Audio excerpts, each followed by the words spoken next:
ఏంటక్క అంతలా ఆలోచిస్తున్నావు? ఏమైంది? ఏం లేదే. నువ్వు భోజనానికి కూడా రాలేదు. ఏమైందక్కా? గాయత్రి, నాకు ఆకలిగా లేదు.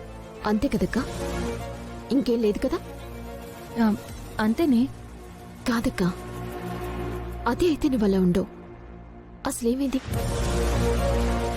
ఆఫీస్లో ఏమైనా ఇష్యూనా, లేకుంటే ఇంకేమైనా ఇష్యూనా? అలా ఏం లేదు గాయత్రి. పోనీ ఇంకెవరైనా ఏమైనా అన్నారా?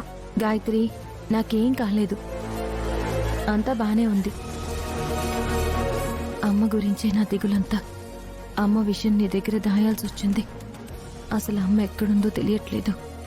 నేనిలా ఉంటే గాయత్రికి అనుమానం వస్తుంది.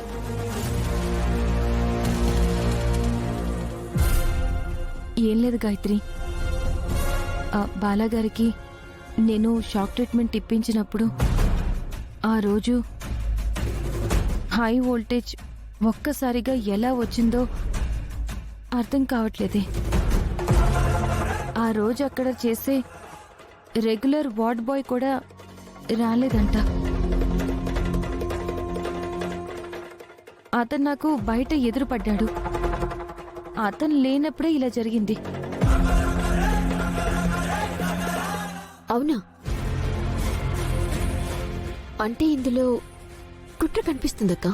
సుందరి, గాయత్రి, ఏం మాట్లాడుకుంటున్నారు మీరిద్దరు? నా గురించేనా? అవును బాలాగారు.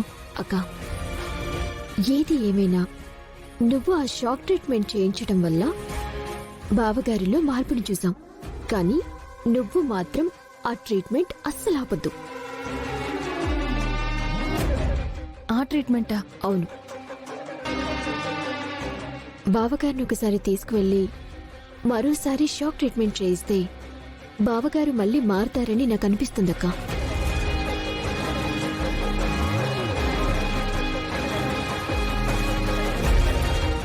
ఇంట్లో తెలిస్తే చాలా పెద్ద గొడవ అవుతుందేమోని.